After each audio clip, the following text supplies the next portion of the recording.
Well, I think it's that time for me to try and delid the CPU on my PS3. To this point, I haven't felt like I'm competent enough to do that, and I still don't feel competent enough to do that, but I really can't use this thing knowing the CPU is basically overheating.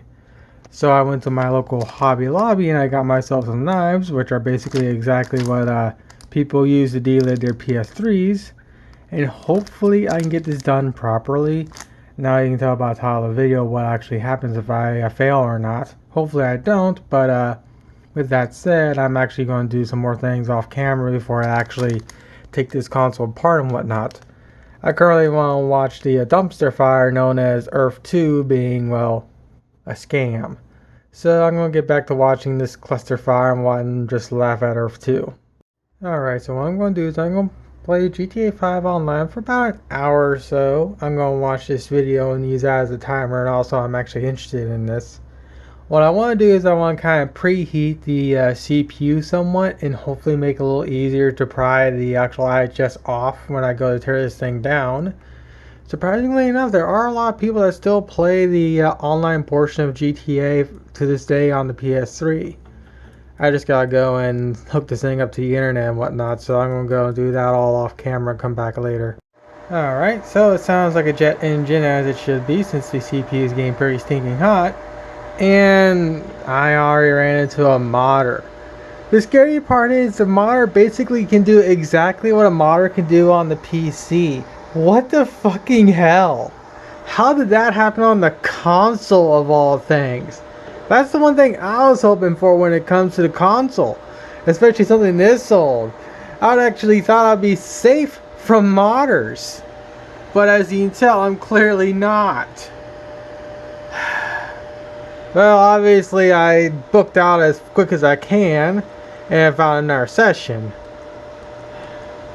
Fucking hell. Nothing greater than watching a dank pod videos, especially one crapping on a garbage music streaming service, and taking apart your PS3.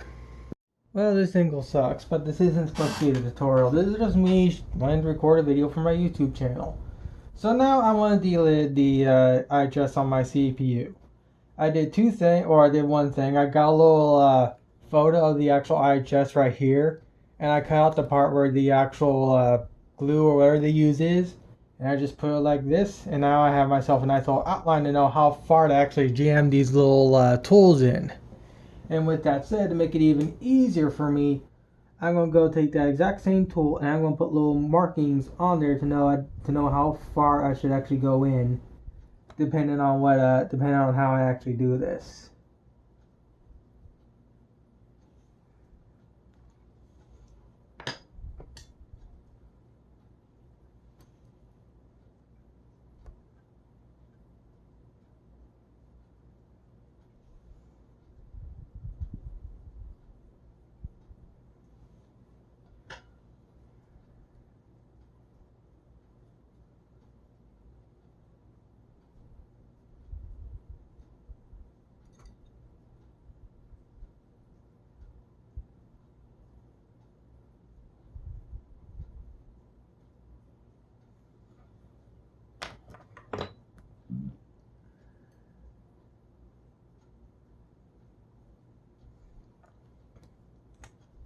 Now it should be enough to let me know where I need to go. So my idea is to start from here, go to here, somehow figure this area out because there's a nice little gap right here, and then I gotta go through this area right here, and I'm not looking for this little section here because there's a nice little resistor. So I'm thinking of probably using this for the whole thing, and maybe use this. I don't know yet. But from the from the tutorial I saw online from years ago, the person basically used this one and this one to get it removed. I'm going to try and get it done with this one since this is the smallest. So first thing I do, obviously, you gotta heat the thing up. I'm not going to do any editing in this video, so it's going to be a little long. I should have a little timestamp somewhere, which I can go to this area if you want to see me win or fail. Granted, like I said, by the title of the video, you'll know if I actually succeeded or not. So with that said, I'm just going to hope to God I do this correctly. This,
There we go.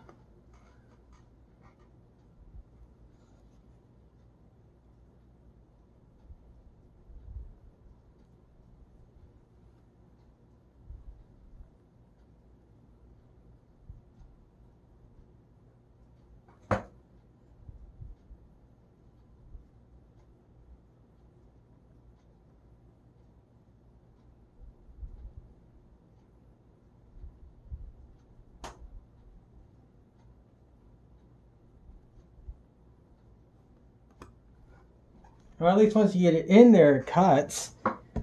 But it's hard.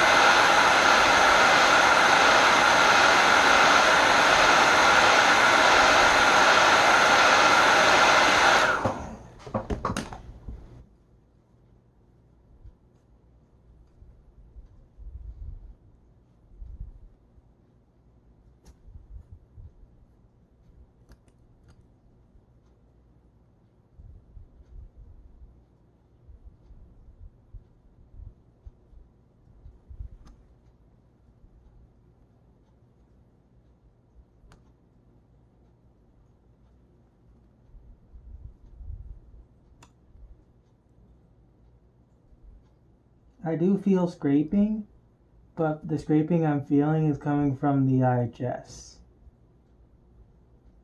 You gotta apply quite a bit of force to get it to get this stuff to cut, and that's the scary part.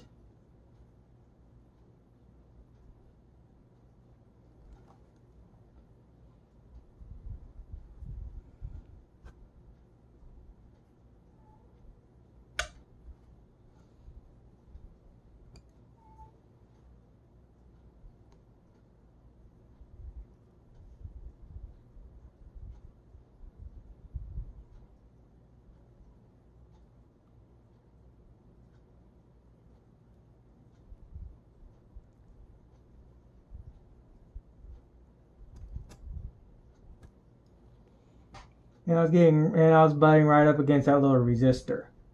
So now I'm going to cut through. Now I'm going to try and cut this section again.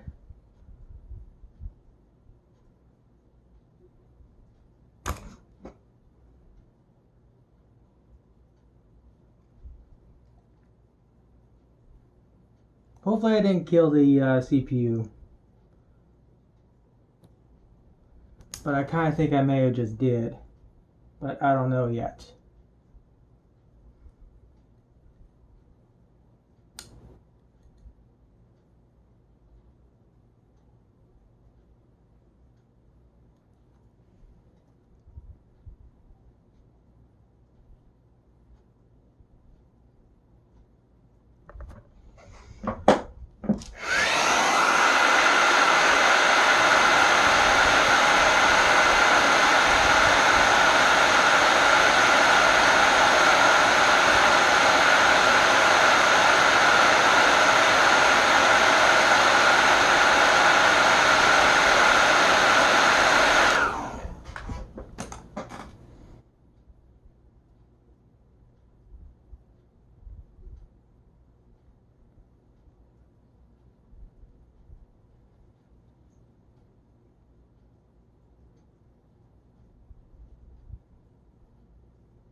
Oh, now you cut like butter.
Alright, I got the first line cut.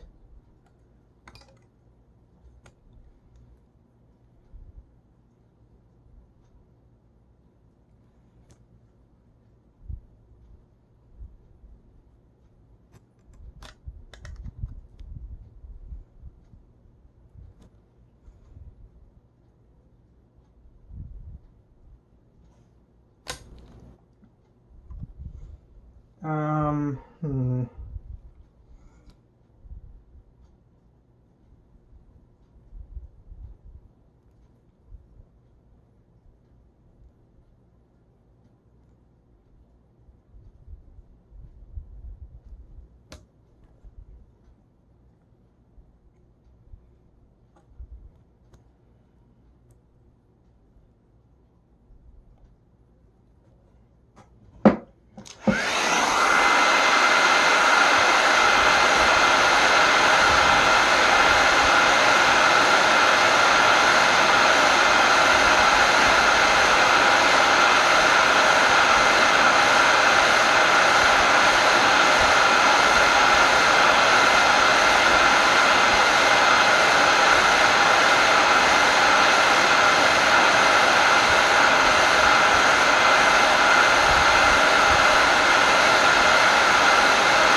What?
It's almost cut by when my parents came to the door, so I'll be right back. It was coffee time, so the stuff from my PS3 was in the way. There's still some I need to cut, so let me get that cut now.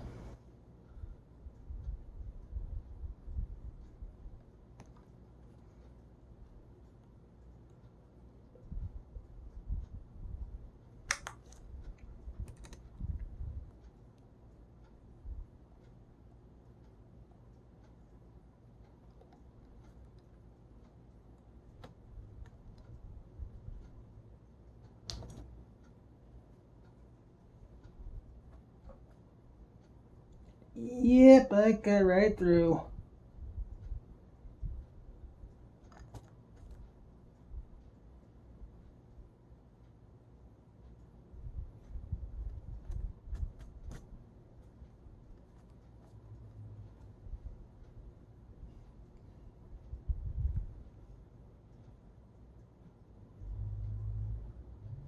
Yeah, I think it's safe to say I killed it.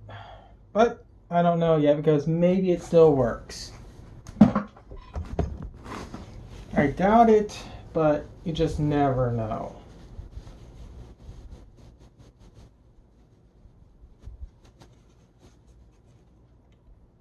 So I'll clean everything up and come back when I do a test.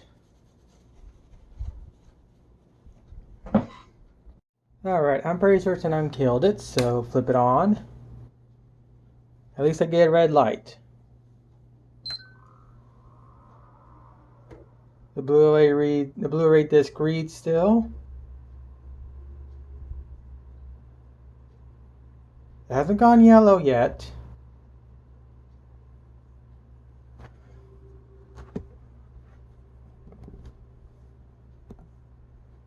I'm getting no picture on the screen.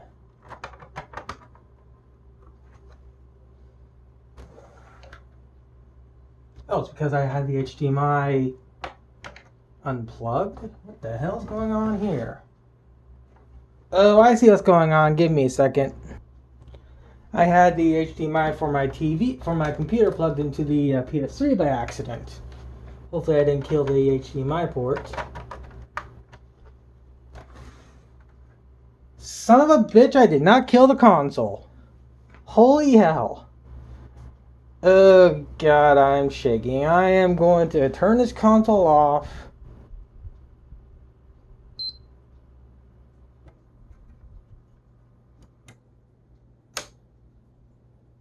And I'm just going to put it down for now because right now I am shaking, literally. And I am not competent enough to fully put this console back together.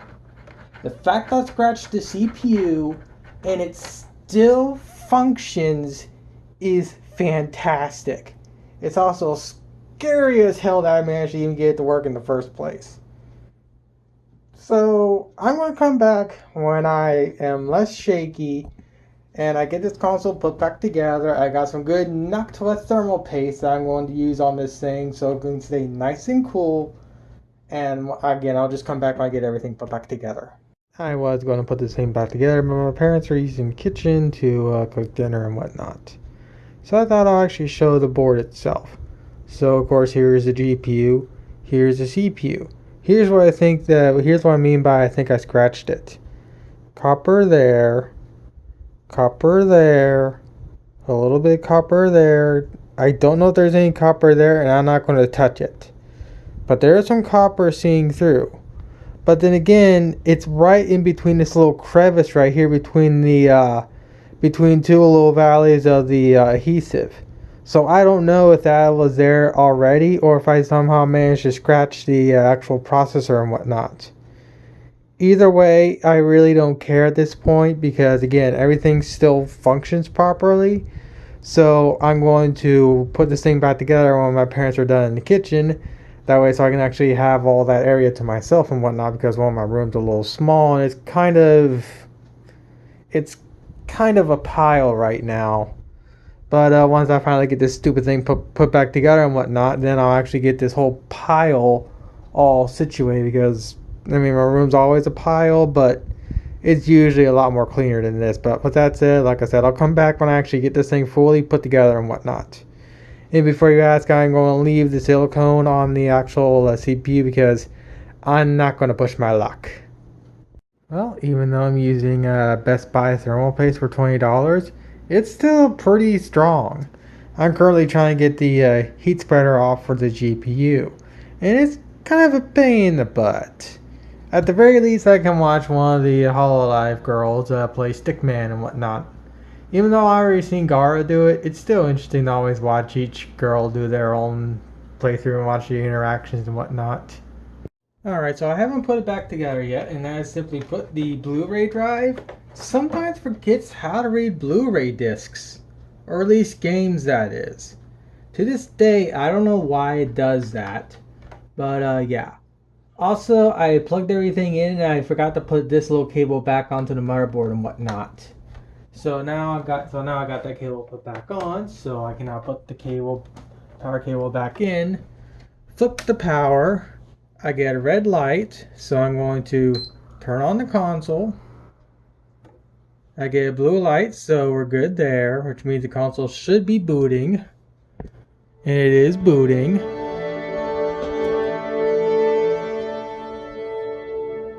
I'll ignore this for now. I just want to make sure the Blu-ray drive is reading discs. And the autofocus is not correct, which is to be expected. So let's see if I go to here, games. And just like I thought, the Blu-ray drive has forgotten to read game discs.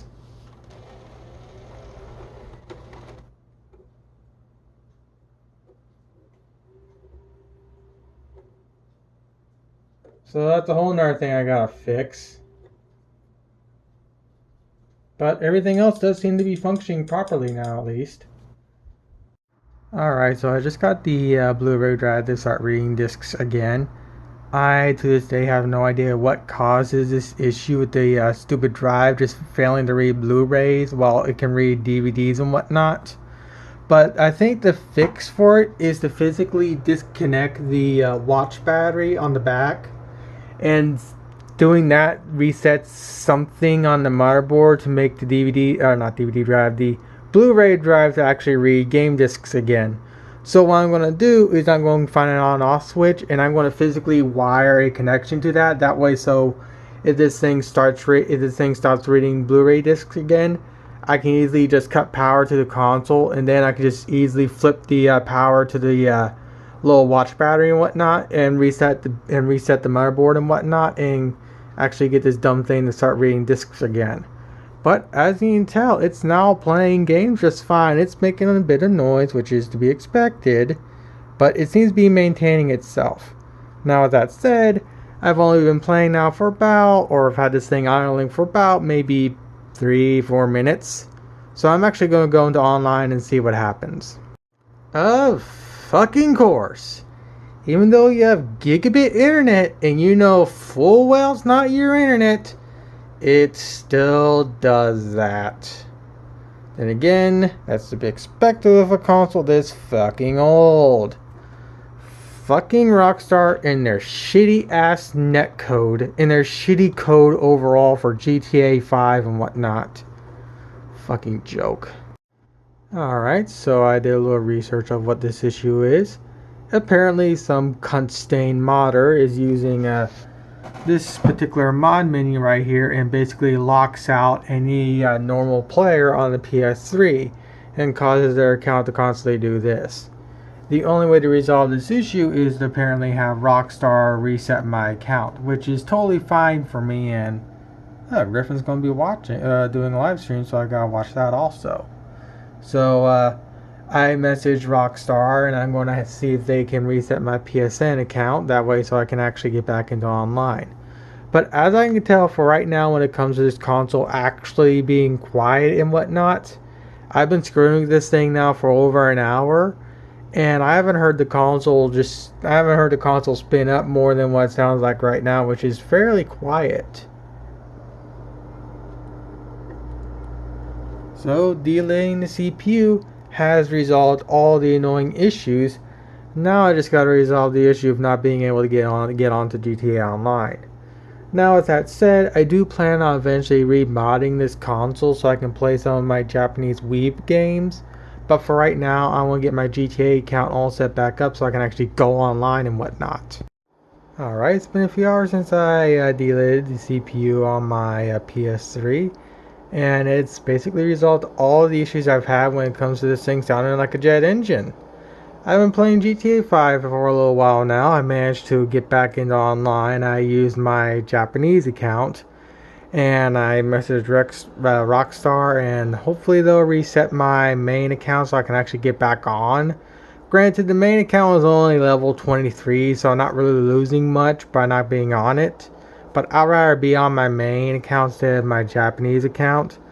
But I've been using this time to actually really, well, stress test this thing and play GTA 5 for a little while. And I can absolutely say that dealing the CPU on this console was the best move. I obviously still didn't like it, but in the end, it got the console fixed and I can now use it. Now I just gotta resolve the problem with the Blu-ray drive failing to read discs and whatnot, but that's a whole different deal and whatnot.